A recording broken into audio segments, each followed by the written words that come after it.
Welcome to Talk to Ya, the father and daughter podcast you've never heard of nor asked for. I'm Ari. And I'm Aaron. That's right. Those are our names. And this is our podcast. Talk to me, sister. What is happening? So, we'll start off with the basics. Today, our national day. Yeah. Is an interesting one. I think it's one worth celebrating. And worth acknowledging at least. And that is Be Kind to Lawyers Day. Be kind. No, okay, is this a joke? Swear. It's true. Okay. Google it. All right, look. First of all, lawyers, good lawyers, we need them. They're fantastic. Blah, Right. blah, blah, blah, blah. Of course. Especially, defense lawyers are, Right. The ones that aren't so good, that's a different story. But your lawyer. Right? My lawyer. I got my own. And his name is? His name's Bob. And I've had him since I'm assuming 5-ish, 6-ish. I don't know if we've gotten to too much detail about Bob before, but today we will. Bob was my imaginary lawyer. Well, we say imaginary. My imaginary lawyer that I manifested through a plastic, pink, sparkly, fake cell phone that I had as a toy. And so when I was dealt with conflict, usually rules, discipline action, I would say, I've had enough. Bob, I need you, Bob. Right. And honestly, he hasn't really left my life since, or all my other imaginary friends. I'm gonna say this. I think maybe I'm wrong. I think I was one of the few kids that my imaginary friends, I knew they were imaginary, and I purposely made them up. You got what I'm saying? Like, some kids, it's like, oh, they have a little friend that they see, or like imagine that they see, and it's almost like it's not their idea. You know what I mean? Mm-hmm. My imaginary friends were intentional. I called them my imaginary friends. I knew what the word imaginary meant. I knew I was making them up. You know what I'm saying? Like, my favorite one was Max Goof from the Goofy movie, Goofy's son. Oh, the little son. Yeah. That was my best friend. Yeah. I knew that I wasn't hanging out with Max Goof, but I was like, I want him to be my friend, so I'm going to just tell I didn't people even know that. He's my friend. I knew that's how that worked. And so with Bob, I knew I was performing. That's really what it was. I'm a performer. It's something I was born to do. I think, if we were to recall, I know I recall, and Mom definitely recalls, the first time I was ever asked what I wanted to be when I grew up. And I said diva. Yeah, well, why wouldn't you? Exactly, because, born and raised to be one. And like I said, I'm a performer. But you're not a diva. But I mean, I like the idea of it. I think I would like to be a diva in the way that, like, our favorite pop stars are divas, where it's like I'm kind of entitled to be one.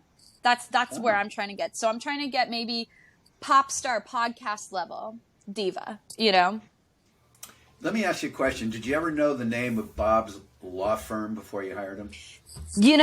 I never dug that deep, and I never thought of you guys even asking me that to dig evidence out of me. No. Would you like to know the name of his law firm? Please. How about Swindler, Backstabber, Bloodsucker, and Bob? I mean, that's brilliant. That's brilliant. Does that change your mind about anything? No, because we are both con men. We are a part. It's like Better Call Saul. You know what I mean? Like, I'm like Walter White, and he's my Saul. Except instead of crystal meth, it's not doing my chores. Okay. In the same he was law, compliant to the crime. Compliant to the crime. All right. In the same office building where Bob's office is, is another law firm called Dewey, Cheatham, and Howe. Aren't those the Three Stooges? This This is such old joke stuff. Well, I think that's your nature, is it not? yeah. But wait, here's I had not heard this one. Okay. The other two I you know, heard. This is a new one. Okay, let's hear it. Right. This is a divorce law firm. Ditcher, quick, and hide.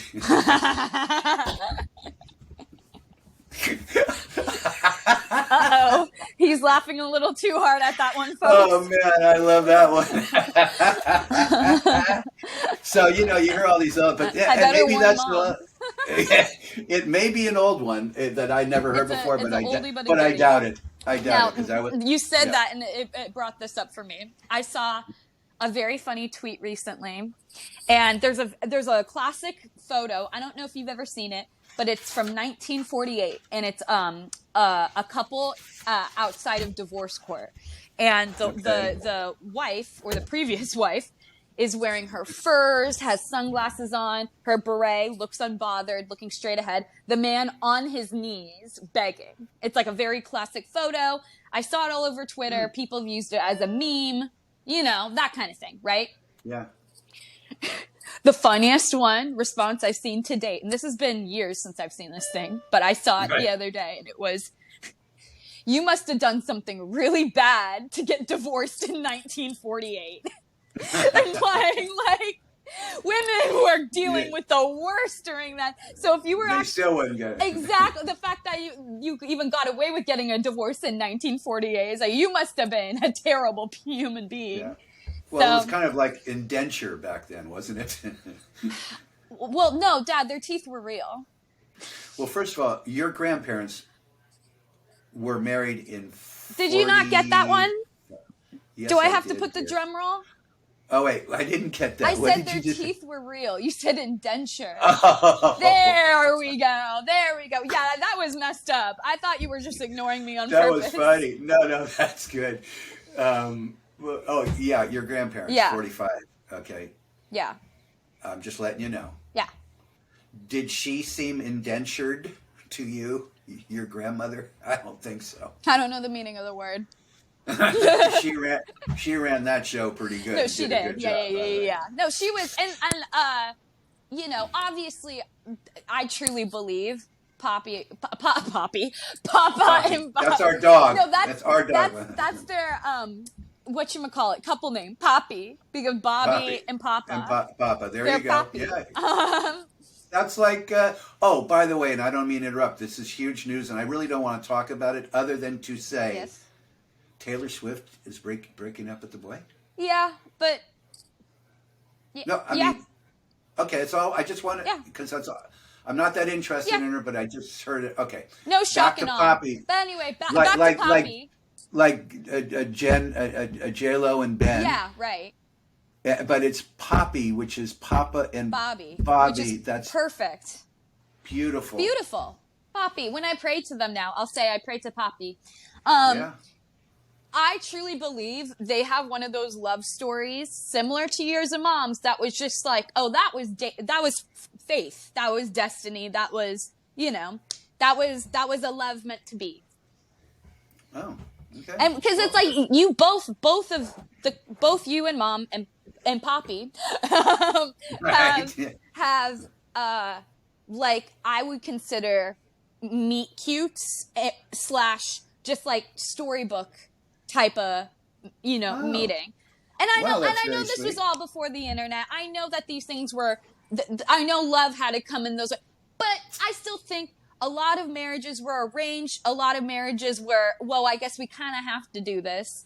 And I think for you guys, for both of you, it was like, no, this just, meant to happen. So with them, I don't even know why. Oh, you brought up that whole situation. It's just like, yeah, of course there was no, of course both marriages survived, as long as through life. If you pick up what I'm putting down.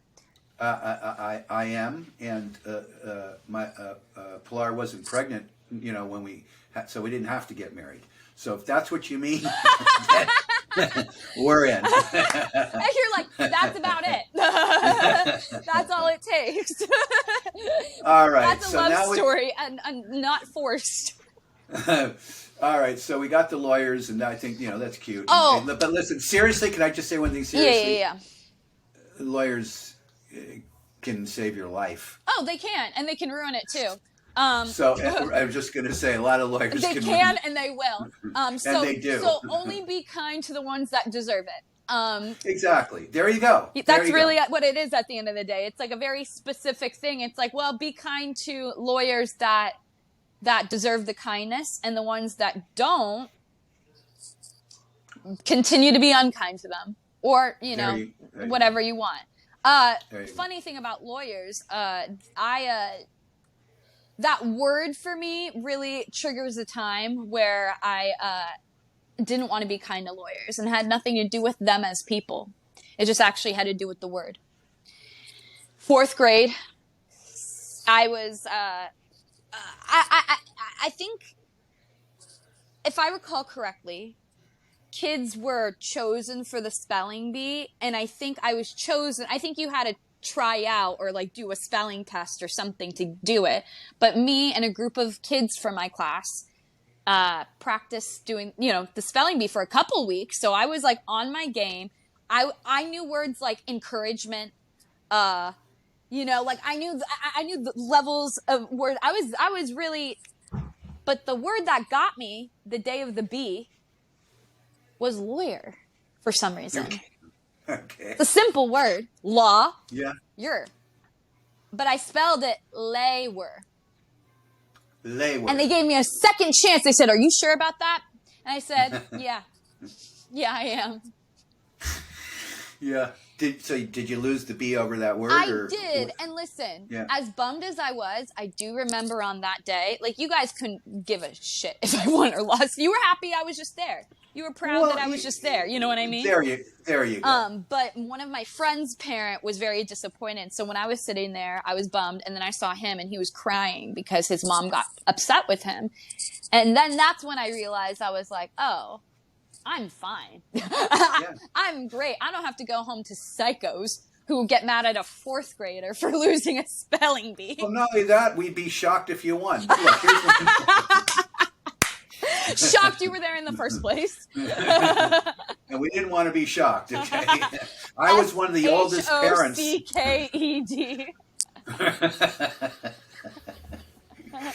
Anyway, that's a cute story. I didn't know that story, but you didn't know exactly because Right. Why would you? I never won spelling bees, so No, but you know what? You have been previously advised on law, even though you are not a lawyer.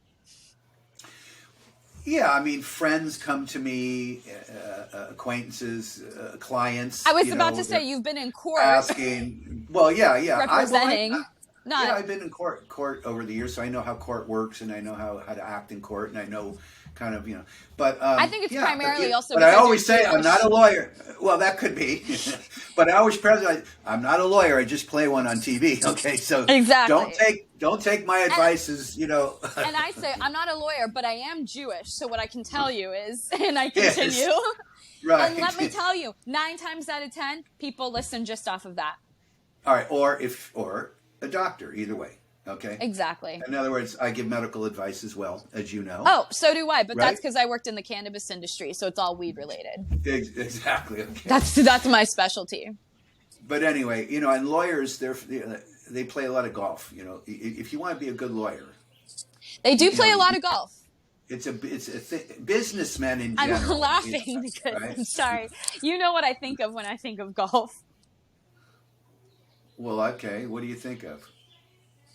We have a joke. Oh! The golf joke. We have a joke. We have a joke. Should I tell that? Should I? It's a dirty joke. It's a dirty. It's a little more than dirty. It's a little more than dirty. It's what some would call shock humor. Shock humor. It's shock humor. So I had to give. I'm not going to say more. I had to give a joke that much at least. So if you're not into dirty jokes or something that will make you go at the end, just turn down the volume. Skip like a couple minutes and then, we're good.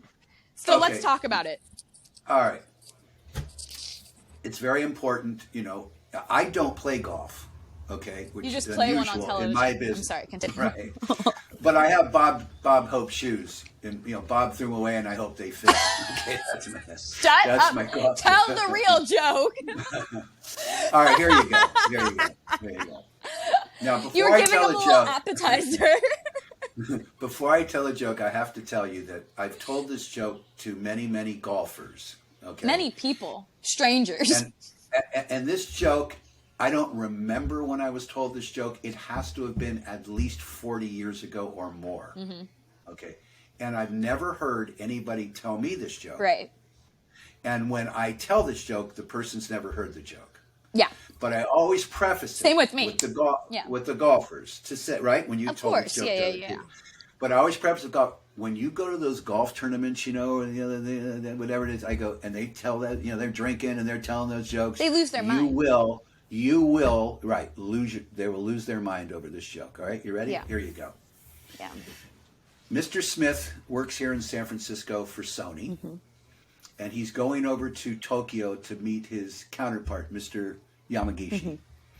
So he flies there, and he gets there on a Friday night, and Yamagishi picks him up at the airport in a big limousine from Sony, and he says, Mr. Smith, we don't have to be at work till Monday morning.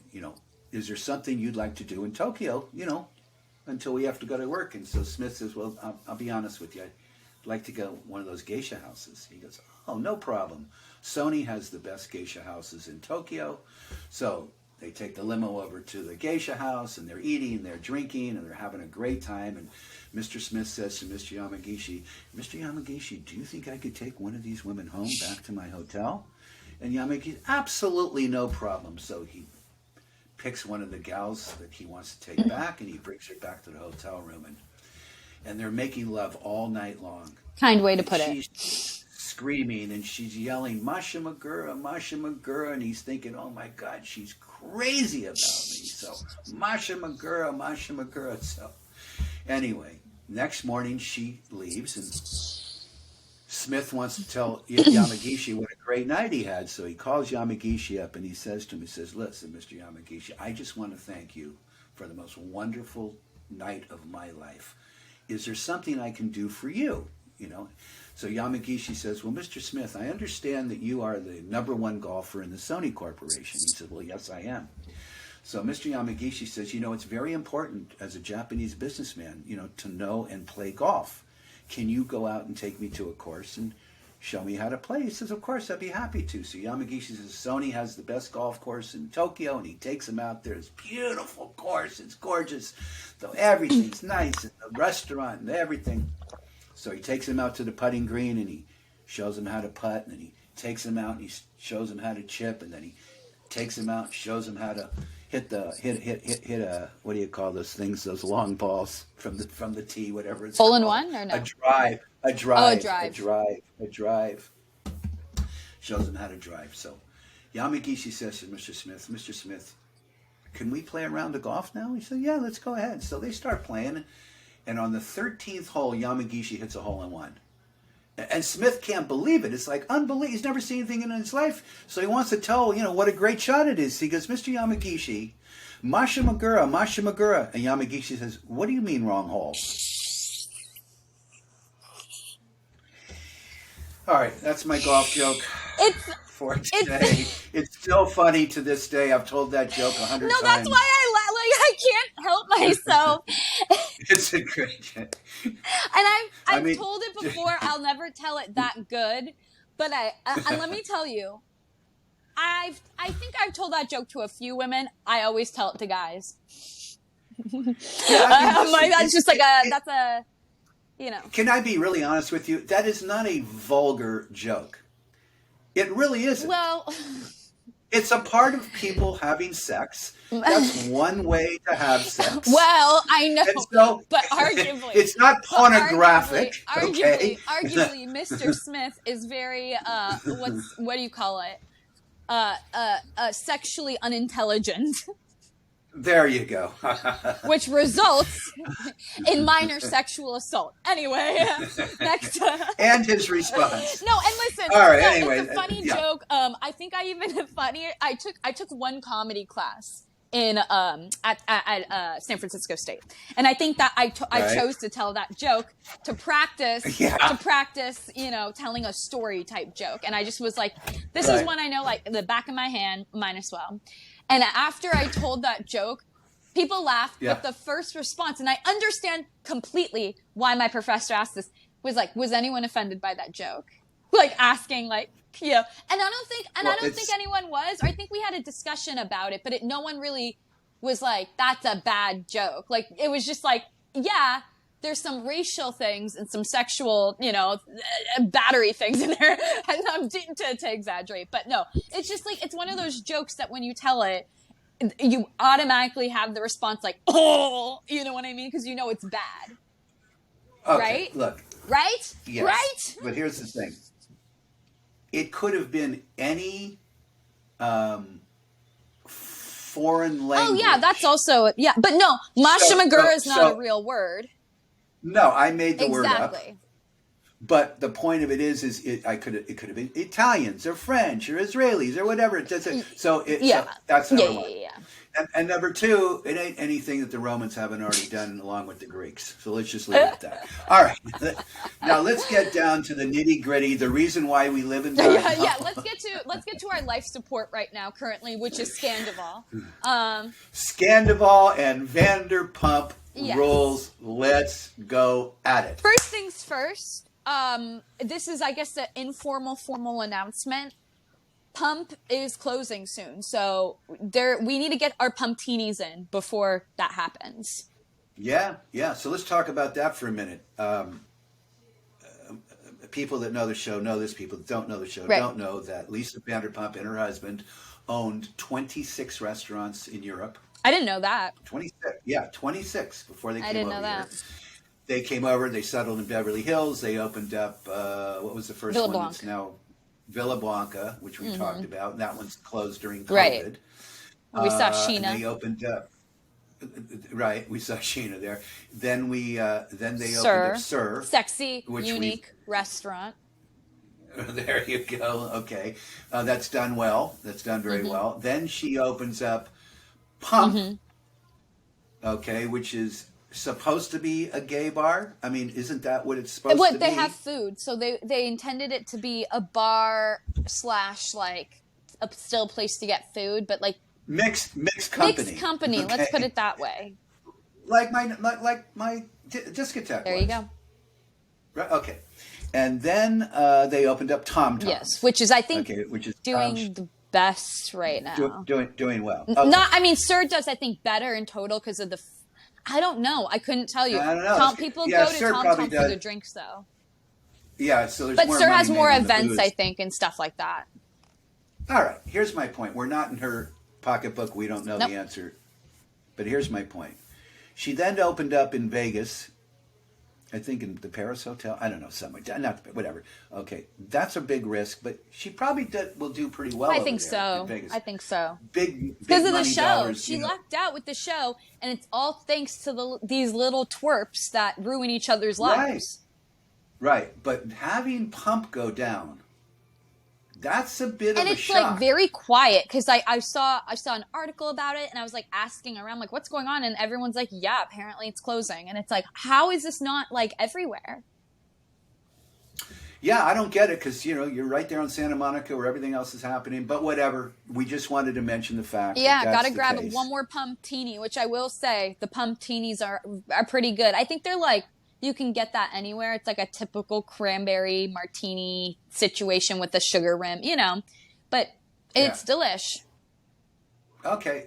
We will talk about what's going around the corner a little later in our podcast. Oh, yes. Okay. All right. Something about her. When I watched the very last episode, they have the previous episode on it, before that. And I always like to kind of watch that again to kind of get into the groove and see if I've seen anything I haven't seen or whatever. Spot continuity, So let's just talk kind of about how this all comes down. So first of all, we see Ariana, I mean, to look back now at some of these episodes, right? It's painful. Ariana is defending Raquel, about everything and everybody, and like it's a constant thing. Her and Tom. I mean, they're really, and Tom is yelling at Lala because Raquel said that Lala was a mistress. Well, I mean, let's just call him, like Katie said one day, call it like I call him as I see him. Yeah. And, maybe she didn't realize that she was a mistress, at the time that she came in.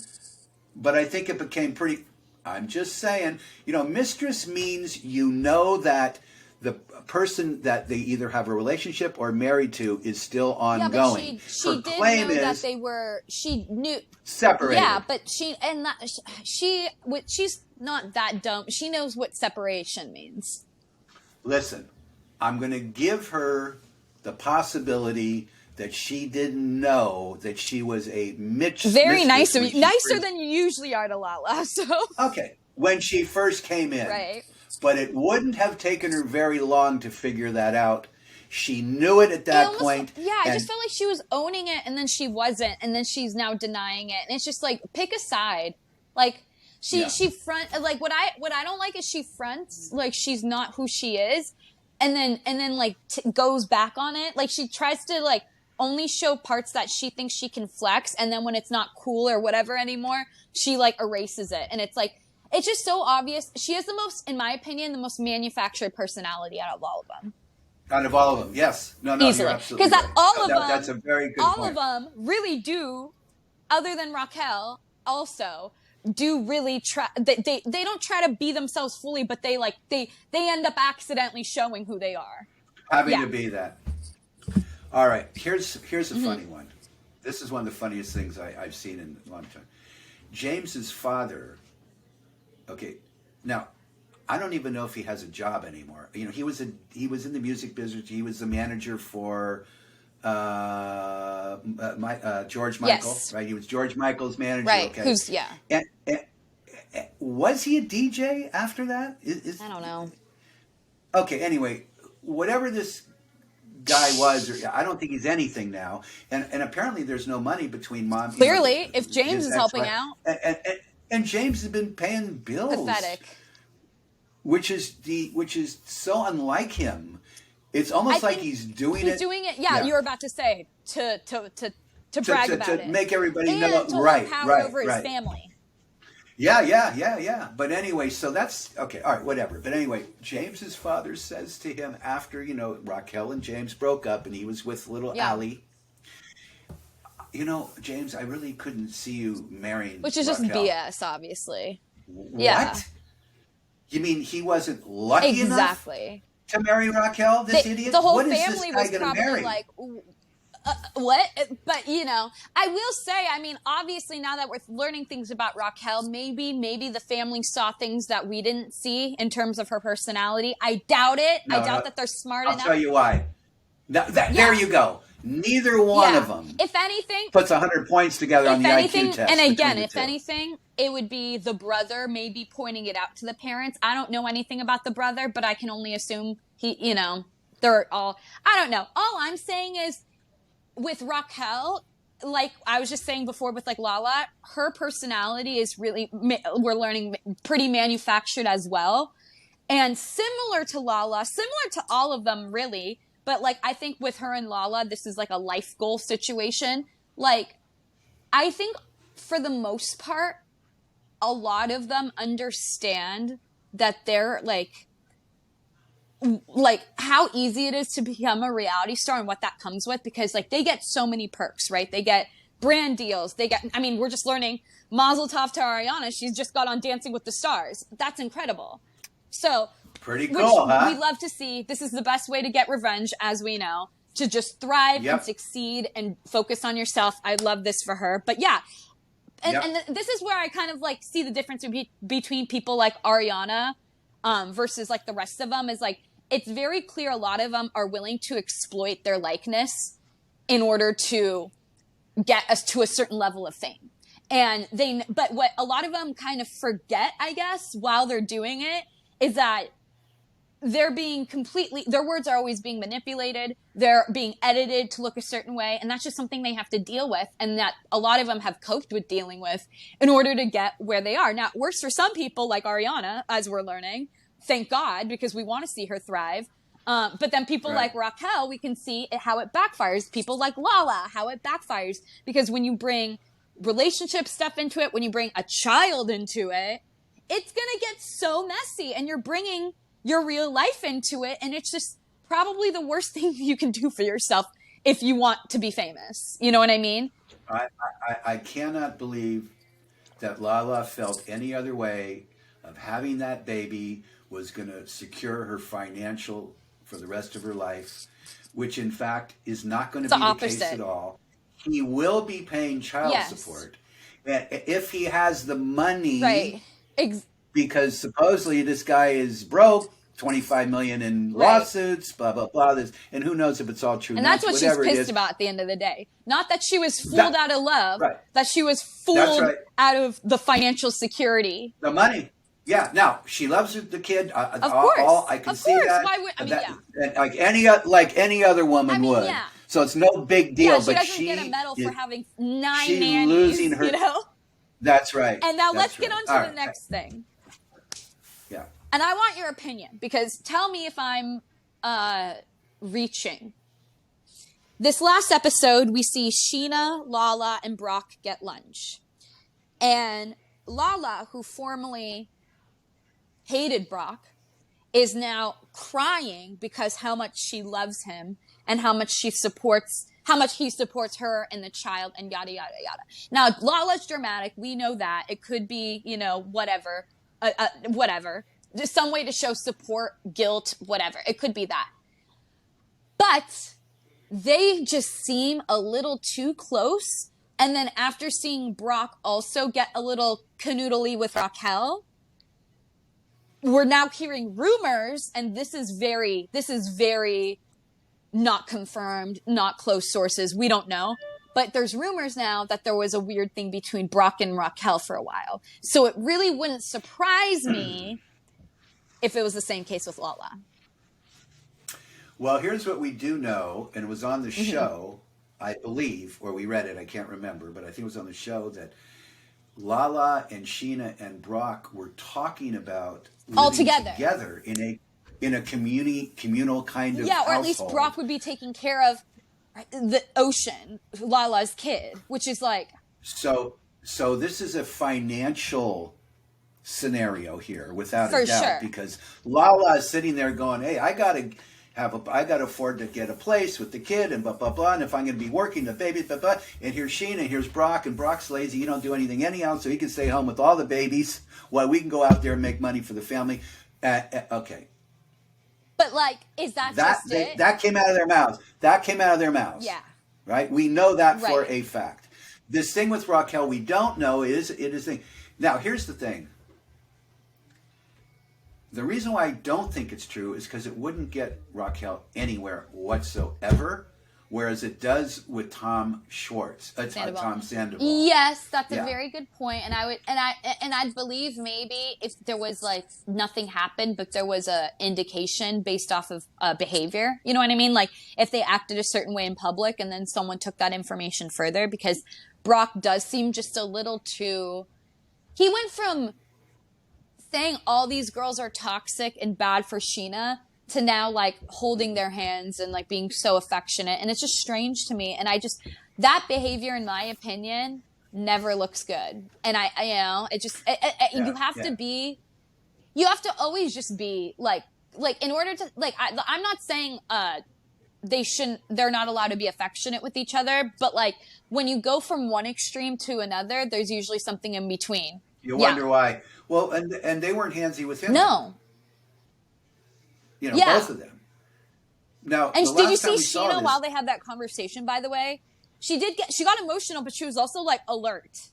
Like if you watch her face next time, and maybe it's the Botox, she was like she. Look, here's what I know.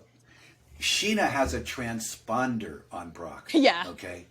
She knows that girl. Probably. She finds out everything. So there ain't nothing happening. She would have to know. Second of all, I think Brock is a little not too appetizing for Raquel, in my opinion. I mean, he's not appetizing to anyone, but they're all. Well, I didn't want to say that. I didn't want to say that. They're all for some reason into. Yeah, I don't know. Right. Regardless, it's a observation. I hope I'm wrong. I hope, Well, we know the Lala thing is something they talked about. Yeah, but I mean, like, the further observation. And would you trust Lala? Would you trust Lala in the same household? Of course not. With your husband, wife, lover, dog? Yeah. No, and you know what's really funny? When she said that to Raquel, instead of saying, thank God you don't have a man or what, she should have said, well, I wouldn't trust you either, bitch. Like, you know what I mean? That would have been a way better comeback. But, like, she thought of it eventually and then called her a bimbo, which I thought was really funny.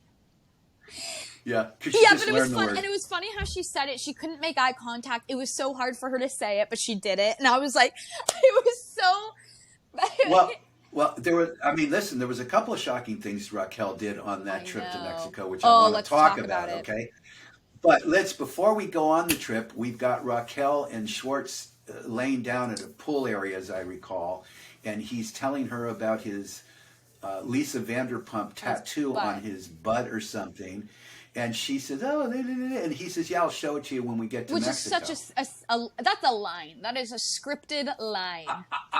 Of course it is, because he already knew what was going on with her and Tom. There was no way he would do this, but I just thought that was kind of funny, that Yeah, I'm glad you brought that up, because it's an example of how this entire season, the production is so clearly grabbing storylines because they're desperate and they're like, God, this is like, what are we going to get out of this season other than Raquel and Schwartz? And so when this Ariana and Sandoval news hit, I can only imagine, it's so screwed up, but I can only imagine how thrilled the production was. Like, this changed the entire trajectory of this show. The amount of people that are watching the show now just because of this alone. And the people that are tagging on to these people on their Instagrams and this and that are the same thing. But no, it's unbelievable. It's unbelievable because this is not Shakespeare here. Okay, I mean, it is to me. This is just. It is to me, and I love Shakespeare growing up, so I know true literature, and I know. There is what do you call it? There is Bible imagery. There is mythology. There is. Here's what I will say, and I've said this on the podcast, and I've said it to everybody that I know, that I love to watch these type of shows because I love comedy. Yep. And I really believe that, I'm laughing most of the time during these shows. It's also so that's why I love it so much. We watch that, and the reason why the show Big Brother, for example, is one of our favorite game shows. We like watching human interaction. We enjoy analyzing because as much as we're laughing, we're also having we'll be like, why did Sheena do that? Well, Dad, she blah blah blah blah blah. No, I'm just saying, and so we'll have an argument over it. We're friends with them, and we know that they're insulting us personally.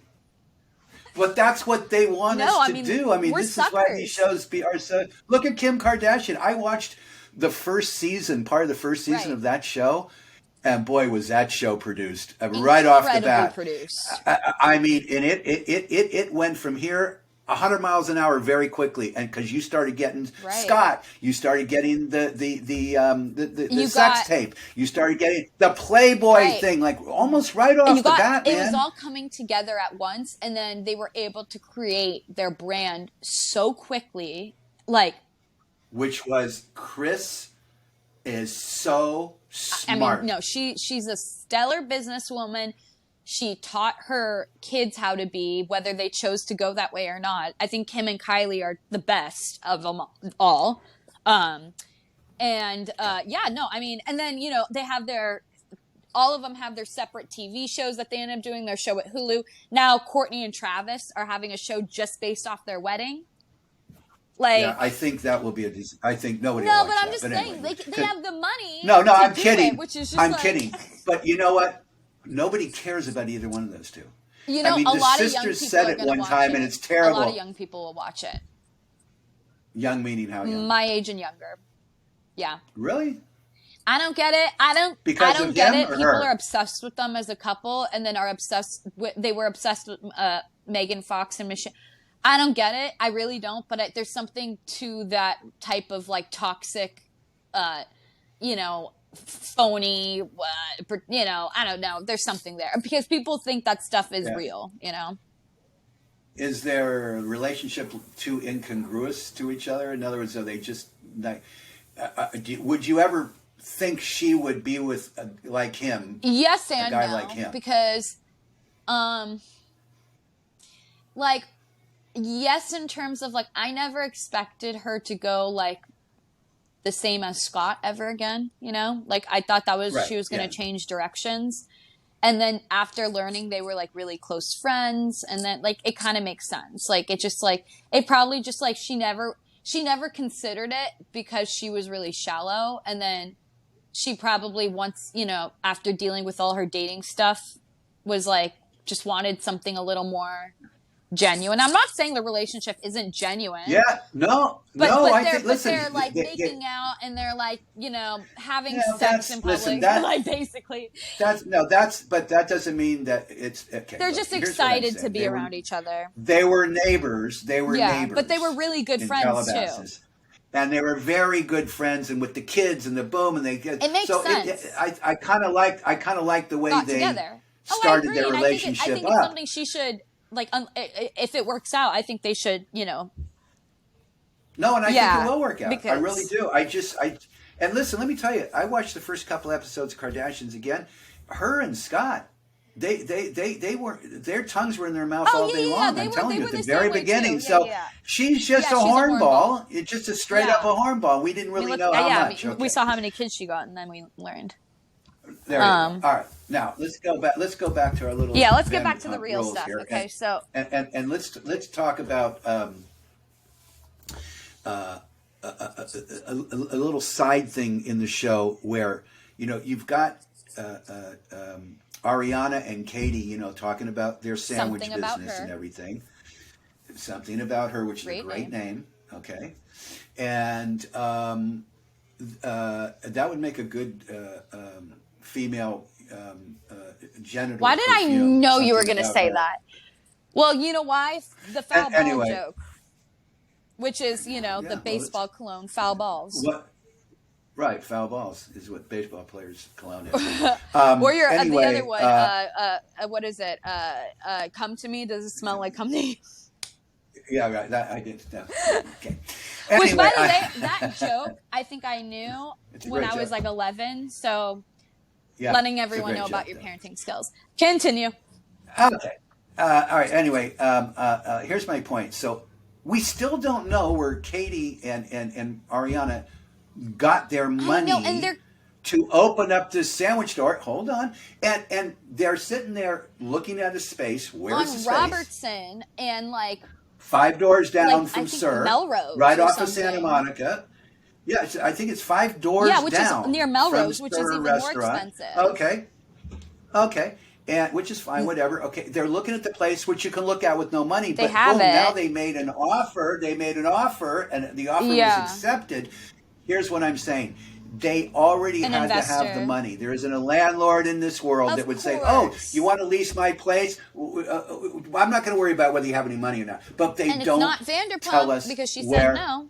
So I don't know who it is. I want to know why they're leaving that out. And all they said so far was that they're like, "Oh yeah, we have merch and stuff coming out that's going to help open." I'm like, no, you can't just sell merch to open a freaking restaurant. So there's someone behind it that I don't know why they're either hiding it or maybe they're waiting for the show. Silent partners, maybe waiting for the show. Who knows? But it sounds like because you're seeing. Are you seeing any construction in that store? Listen, I haven't walked by, which I need to, but it's for sure they have the space and they're the place that was there before they gutted. You know what I mean? So. Hey, listen! I wish them the best. I hope they have the greatest sandwich in the world. And I hope so. Right? At least I hope the sandwich is at least decent, and then they have good cocktails. They would do fine off of that, Let's go on the next thing, which is Raquel and Tom Schwartz at Schwartz and Sandy's in the bathroom together. So it was such a ridiculous. I got secondhand embarrassment. I get secondhand embarrassment. Wait, I've never heard really? that. That's funny as hell. I have never heard that. Yeah, that's like a. That is. I mean, that explains it perfectly. I was embarrassed for the show, let alone these two. Everybody thought what was going to happen in that bathroom, and then they're standing around. He told her to smell it. If I'm not mistaken, I actually think, I may be wrong, she was looking at the ceiling at one point. Like, what the hell to do? And then, Schwartz, what are you doing? Oh, I'm being a guard for her. She's going in. Okay. Like, middle bad schoolers scene, interacting. Right, but trying to make us again believe that her and Tom are going to hook up. And Schwartz so still claims, no, it was a genuine thing. I'm like, what's genuine about that? All right. He also has no game at all. This guy has no game. He has less game than Peter, who has zero game as well. What? You got to explain this to me. I think the only reason he's had it for as long as he did, because he was getting it, because as the manager of Sir, I think there's some motive of some women. You get action. Yeah, either camera time, whatever. But before that, it was him and Jax were saying they were. So I don't know what was going on before. I really don't. Maybe it's the ponytail. I really don't. But I don't have the same. He's what straight women are attracted to. I have a different scope. Like I have different standards. I don't even think straight women are, but whatever. Well, all the women he's ended up with are more. Well, yeah, because remember. Doesn't end up with anybody. Date. He had a girlfriend for like this period of time. Yeah, but remember, they're all she was straight a nice and girl. kind I of don't know what basic. happened to her. Yeah, all right. Now let's go to this money thing, which still bothers me. But they also hired a business consultant, which I'm sure they spent their own money for that, and that made sense. The business consultant probably led them to investors. That's the only way I can see. That is a very big possibility. That's like probably it's like getting a manager, you know. Yeah. All right. So now they give her the idea that the girl loves it. It's great. She says, you're perfect for all this. And then Katie says, yeah, two hot girls with a great idea. Can somebody call Mark Cuban? That. Yeah. Was that a great line? Would somebody call Mark Cuban? First of all, it made me happy hearing her say it because I feel like when she was with Schwartz, he made her feel so bad about herself. I don't think she would have ever said that about herself. You know what I mean? Like maybe before she would have said we look hot, but like she said it so naturally that I was like, I love that. She was like, you know, and like same thing. Remember Lala said about Ariana, how Ariana said something about looking hot. And she was like, you would have never said that before. Or wait. Yeah. I don't know if you said, because that was on your podcast, but yeah, Ariana started talking about how hot she looked, and Lala basically was like, that's the first time I've ever heard you say anything like that. So it's like. To Lala? Like, Lala, yeah, because Ariana was saying she looks hot. Like, that Lala Ariana hot. Was saying she looks Ariana hot. said. Herself. And Lala told her, I would have never heard you say that before because she's no longer with Scandoval. Oh, yeah, I'm saying, hearing Katie said that made me think the same thing. Maybe she would have said it before, but the way she said it, I think made it sound more like she believed it. The way she said it, because she said it before. I remember a million times when she did blah, blah, and both of them, but you're right. That, okay. All right. So anyway, now. I'm reading notes here because there's so much I stuff. have notes too. I have things written down because it's like there's a lot. There was a lot I wanted to talk about. I mean, Well, no, about Dancing with the Stars, who do you think they're going to partner her up with? Oh, I don't even have any idea though because I don't watch. Yeah, the show they anymore. probably have different dancers. Huh? I don't think it makes. I don't know that it makes. They do, but I don't know that it makes a big difference. I feel like it does because whatever dancer they give you, it's usually if they want you to win, and I think they're going to give her someone that they want her to win with. Well, look, maybe they pair up the singles guys. So there's single women with other. That could be a thing too, a showmance. Right, because I mean, listen, and we all know that you kind of. And I'm using the word, but it isn't really the word. They fall in love with each other very I quickly on know. these Which shows. why wouldn't you? I'm not But talking about relate. I'm not talking no, no, about no, no. Like relationships. I'm talking chemistry. about this. It's an act. It's an act and a Because, well, if chemistry you kind of think thing, about it, and you're you get spending a very lot of close. time with them. It's a very vulnerable thing. You're dancing. You're rubbing genitals on a constant basis on somebody else. It's an intimate activity. Yeah, you're touching. So of course there's some flair. And again, my assumption, and you were also saying, they pair people up of who's gonna be hot, who's gonna do well, who's gonna, So I get it. Yeah. I cannot wait to see her kill it, and then he just has to watch it all happen without him. Okay. Let's see. Now we got the sound. Okay, we got that. We got Tom yelling at Cat. Oh yeah. In Mexico. So now they're in Mexico. They're at Sheena's wedding. Oh my God! Yeah. Okay. And this is kind of a little out of order, but yeah. So a couple of things. Number one is that Tom is yelling at Katie because Katie, in my opinion, was very selfish to go to that place. Okay, she could have. Sheena was going to give. She was stirring shit on purpose. Yes. Yeah, right, and that was production, of course, and we know that. And the reason why we know that is because when they had the night before dinner and cocktails out at the pool, they were seated Katie, right there. And excuse me because I don't want to throw up. Christina Kelly or Christine? What? I mean, okay, we saw her 1,000 years ago on a couple of episodes. They kicked her off because she had nothing going for her. She was a friend of the show. She wasn't even like a cast member. But it was like she had in and some out, sort of connection that's keeping her around. That's for sure. Well, I think what happened was they needed to have Katie like a little, have somebody, a little confidant, a partner. Yeah, because all her friends were at the wedding. And since she was Stassi's confidant last time, she had to be Katie's. Yep. Yeah. Right? Okay.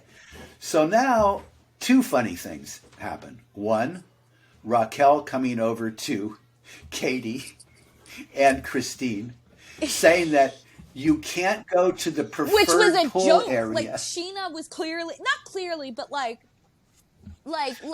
who's gonna tell them? You know what I mean? And that's like a phrase, that's like a who's gonna tell them this? Not actually pitching who's actually gonna tell them. Right. Oh, Raquel. No, she was thrilled to tell them. Okay, hilarious. So that was funny. And the enough. way she said it. Now, and Katie's thinking in her own mind, of course, this guy, she's making out with my husband. I wonder who's going to see it first. Yeah. I have a funny feeling they're going to have it set up so Christina Kelly sees it first and then goes, oh my God, Katie, look. Like, it has to be that. Okay, all right. Then Tom comes over out of the wedding, sits down with them and says, Katie, can you trim my the way he says it too, he goes, we've had this thing for a while, like already defending it, knowing what he's asking is completely irrational. Yeah. And he still did it. He still had the audacity to do it. Okay, so now we're back on Schwartz. We need to dissect what the hell happened on Watch What Happens, because that... Let's go, baby. We got about good 10 minutes on this, okay? I don't think I've ever seen a worse interview in my life. It's like he threw every bit of media training he's ever had out the window. There was no brain activity. All right, let me ask you a question because you know more about this stuff than I do. Andy Cohen always asks those type of questions when things come up. And he, of course, has a lot to do with those shows. Does he not? Okay, so here's my question. Does Andy expect the answer to be, listen, you'll have to wait, for the next episode? I mean, he's not really So here's my question. Is he asking the questions because the audience wants to know what the answer is? But at the same time, he doesn't want the answer because it ruins what happens. So yes and yes. So basically so people hound on social media. We need to know this. Why aren't you asking this? So this is my assumption. What I think he does it to confirm, like, hey, I'm asking these questions, tells them or knows that they're going to say, wait for the show. But because we all pay attention to body language, we're focused on the reaction. It's not about what they say. It's not about whether they answer the question. It's how they react to the question, which is what we dissect and take apart. And then we see it on the show and we were like, I knew it. I saw it in the flinch of his eye. So that's what, it is strategic. He also, I think, is seeing how they'll answer because he probably knows there's more on the show. So like, I can ask this question because even though it's revealed on the show, it's not spoiling the worst thing, which is whatever is to come from that. You know what I mean? They know more than we do. So, all right, let's talk about what he said on that show. First of all, which I love, of course, but very entertaining. But like, I really think I felt the most amount of empathy I've ever felt for Katie from that night because it was really, truly, I understood what she was dealing with. I've seen it before, but like, in order to have, like, he's so stubborn. What people really don't like get around. He's so stubborn that he wasn't even willing to admit his wrongdoings or at least even have remorse or any sort of like intention to come about this apologetically. He was so in his way and so convinced that he was able to speak his mind and not get a reaction. And all right, well, so tell me. So first things first. What did he say? The fact that he even got into the fact that he called Katie a monster again, which was a thing before that was covered, that he shouldn't be doing. He, Andy is trying to help him out by saying like, do you have any regrets or is there anything you wish you can go back on? And he starts it off with, well, she was a monster in the beginning of our relationship and she cut all these ties with people and blah, blah, blah, blah. And starts going in and then realizing what he's saying and backtracks and then realizes the question he has to answer. Meanwhile, both Rob Lowe's son and Andy are looking at him like, are you kidding me, dude? Like, we're giving you an opportunity to redeem yourself and you are stuck in this way about her being some sort of monster, which, it's not that she's the most pleasant human being, but she's the most manageable out of most of them. That's for sure. She's a manageable person. He didn't have to do much to stay in that marriage. And he couldn't even do that. So it's just like, what monster are we seeing? And it's like, it's not that she's the one cutting all these ties. It's like her not tolerating certain levels of bullshit or having expectations or boundaries with people that are not being respected. Obviously, he's not going to see it that way. But regardless, he just really dug in and then he saw the reaction. I can't stand when he does this. He does this little like coward thing of like, did I say something bad? And it's just like, I know behind closed doors, he's a monster. You know what I mean? I know he probably, says really bad things and I don't think he like necessarily yells or does anything. Maybe he raises his voice, but I think he also, here's another thing. He's an idiot. He comes from a family of idiots. He uses words he doesn't know the meaning of, thinking he sounds intelligent. Yeah. And it's oh my linear. God. And I love, linear. Again, Rob Lowe's son killed it. He's like, what's this linear we're talking about? Emotional entitlement. Emotional entitlement. And then Ariana goes, I've never heard those words put together like that. I love people's responses to his idiocy. He's just such a you know what it is? You know what it is? He's a lughead. Katie's a lot smarter than him, and he's mimicking words he's heard from her. Yeah, no, she is. Okay, look, again, let's get the cat out of the bag. What did he say when Tom was first with Raquel? He's and what did he say when people found out? He's addicted. So first things first, his timeline is they knew they had a one-night stand back in, was it August? Which is a long freaking time ago. Well, it would have been 7 months after when people knew.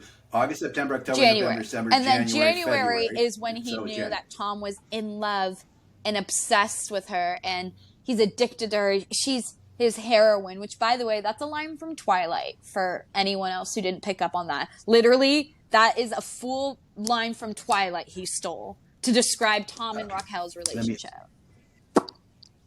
Okay. But here's what I want to know. Didn't he say... He said too many things. One, that him and his roommate Joe, a woman, and Raquel and Tom, didn't they have a overnighter honestly, somewhere? I don't remember. I don't remember that. Okay, I thought I heard that, but here's my point. He claims that in January, when all this came out, that this was a open secret. Which open secret essentially means something that's not publicized, but everyone knows about it. Yeah. Except nobody knew. Except him. Except Allie knew back in September, who saw them at the Abbey. Which means James knew. Right. Right. And interesting enough, James must have been paid a lot of money not to say anything. I can't. That would be it would come out of his mouth in seconds if he knew all that. He's not a good friend, so it's not even about that. But I agree. It's just, I don't know. Right. It's so, maybe that's what Schwartz meant by an open secret. Enough people knew where he was surprised that, but it's the people that mattered didn't know. So. No, nobody knew. At least whatever. All right, and then we know that Raquel. Did we already say this? That Raquel slept. Oh, we didn't say this. Oh yeah. When Ariana went away excuse me. After she went. Cat was out of the bag, Ariana went to do a film. Once again, was Mazel great Tov to to hear Ariana. in the first place. And then Raquel comes over and spends the night with Tom at Ariana and Tom's house. Right. That's cold-blooded. That's as cold-blooded. Forget about. I could see Tom Sandoval doing that because he is cold-blooded. But she's ruthless. For Raquel to do that, man, that girl is that 15th place in the California beauty pageant. Donald Trump's beauty pageant. You can't be past 27 or you can't join. Well, I did pretty good. I was 15th place. What about when they asked you the questions? That is my first thought. That's what got her 15th. Right? That's because it's I was going to say her looks alone, she could have gotten up there, but yeah. I guess. Yeah, who knows, exactly. who but cares? No, But anyway, I just thought that was kind of funny. Come on, man. But pathetic, no, that is absolutely ruthless. Knowing that it's going to get out there. Knowing. With all of this happening, Schwartz still says, "You see Tom, give him a hug. Give him a hug." Which, by the way, I bet Sandoval was even I don't want people hugging me. I don't want strangers coming up to me. No, he probably does. I get it, but also, if you really think I don't think that's the type of attention Sandoval wants right now, is people going, "Oh, you poor baby." No. Hey, honey, better than spitting on him. That's true. I'm just saying, none of these people want strangers approaching them, and Schwartz still doesn't know what to say, even if it's supporting his friends. And he doesn't acknowledge how bad this was. From you know why? Because he was doing He acknowledges it was bad.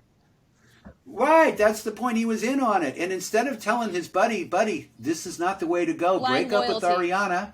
If you want, well, it's stupid loyalty, right? Yeah, stupid, it's just blind so loyalty. it's absolutely. And again, both of them, and Jax, I hate to say it, said it from the beginning. Both of them are cheaters. They cheat in all of their relationships.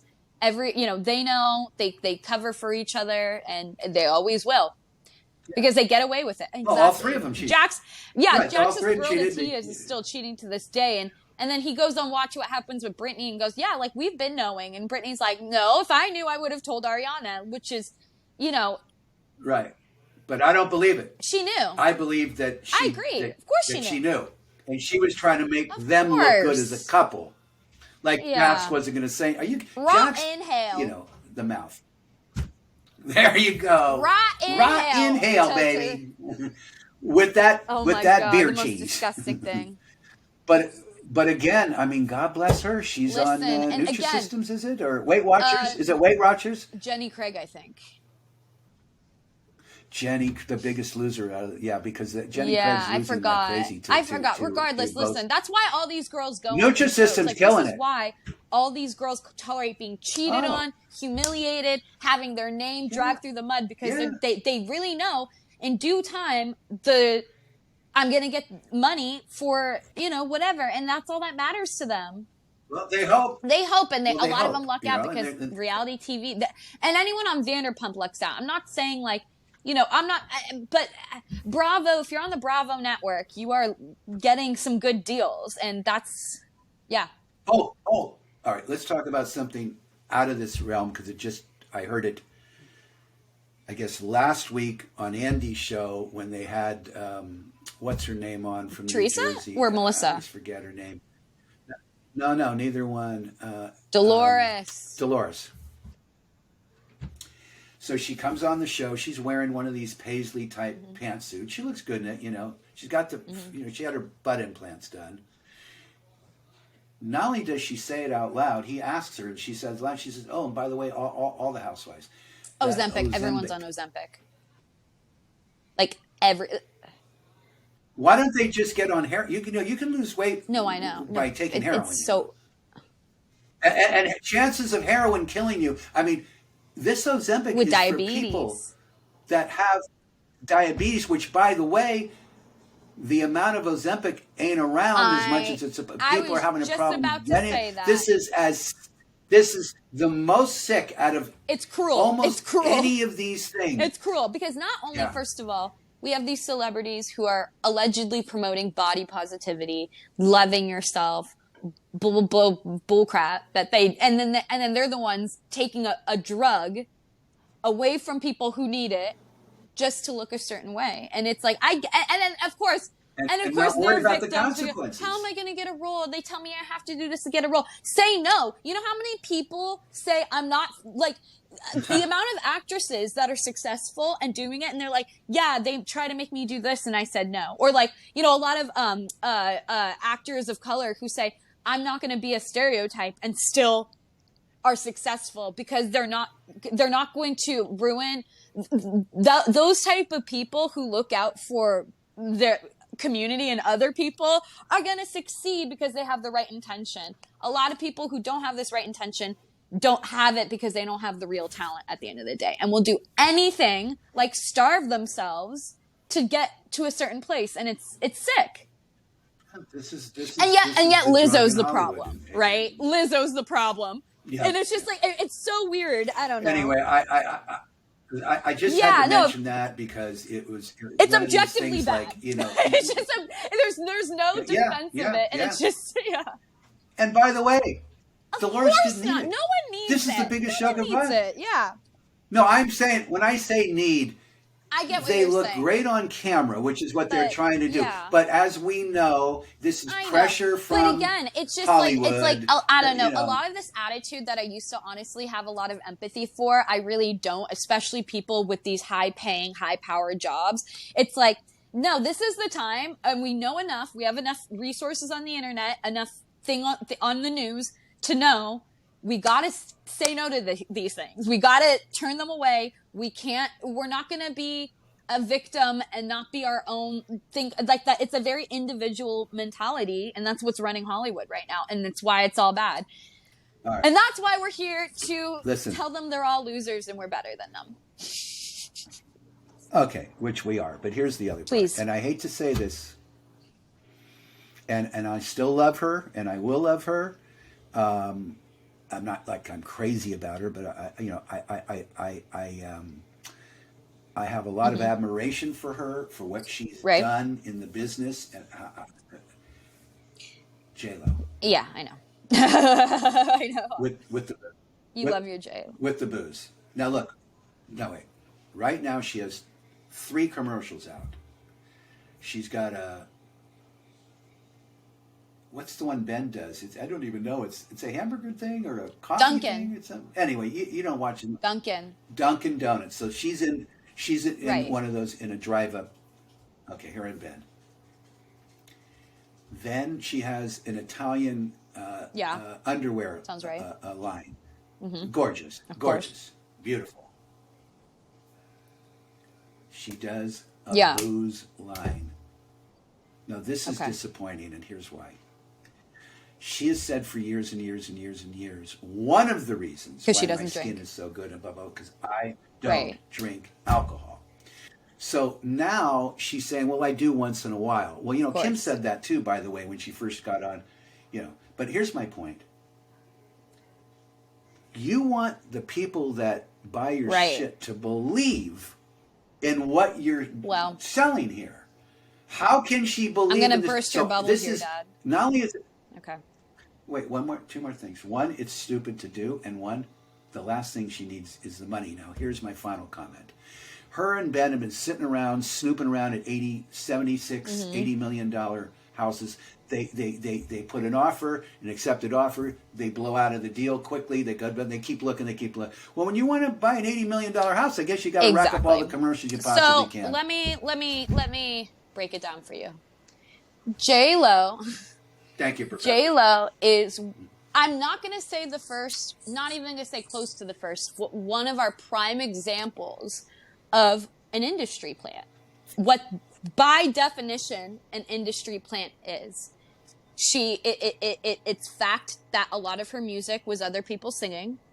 There's, there was intention from, this is why Mariah Carey doesn't even like her. There was a lot of intention to bring her places in studios, movies, music videos, yada, yada, in place of other people. She's what a lot of people interpret. You know, a lot of people call everyone an industry plant nowadays, but she is an industry plant. So that means her brands and a lot of things they're all fake. A lot of which is why her relationship with Ben, in my opinion, makes the most sense. Out of anything she's ever done, her relationship with Ben makes so much sense to me. You're breaking my heart. I know, but I'm telling you the truth.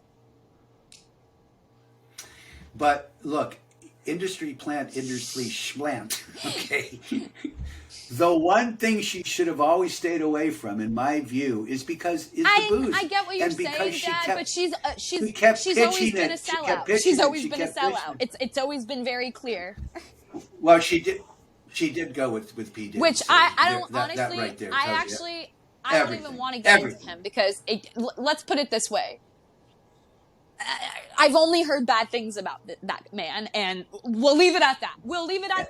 If you guys want to do your own research, go ahead and do it. But we're not going to get into the really deep and dark and in what are you?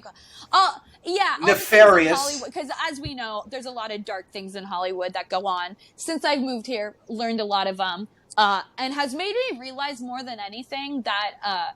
Becoming a superstar is not really a dream I have anymore.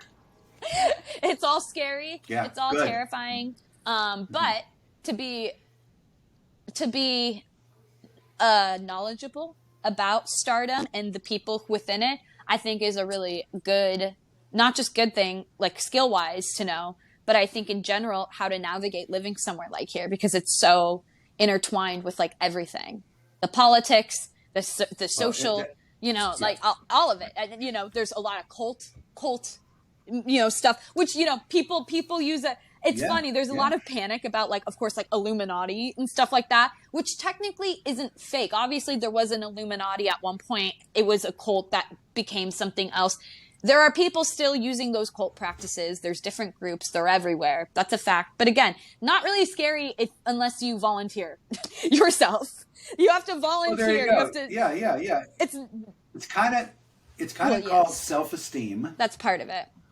Yeah, you have to not let people control you and manipulate you. Which again, how a lot of these reality stars get. They always think, oh, it's not going to be me. I'm too smart. No one's technically too smart because if you're agreeing, if you're contractually obligated to certain things, they're going to do whatever they want with you. Well, you got to go, right? All right, listen to me, It's honey. been a pleasure. First of all, no, it has been a pleasure, both seeing and speaking with you. Number two is we have a spectacular day. Same here. In Marin County Sunny Los today. Angeles. It is gorgeous, and I understand you're gorgeous. I am gorgeous. The weather down there as well, so that's like, you are gorgeous as well. But this is like one of the first days. Well, like, how about you go and enjoy it? I'll enjoy it too. Okay? All right. Tell the folks how they can,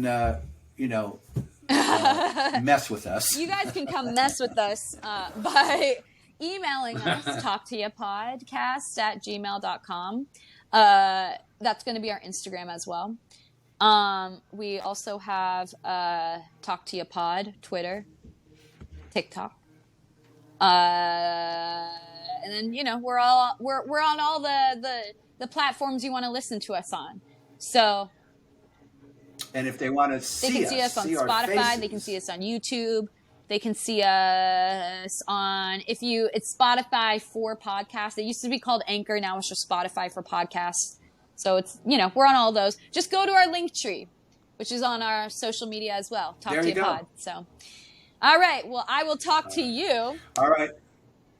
Love you. I love you. Talk to you. Bye. And I'll talk to you. Bye, honey. And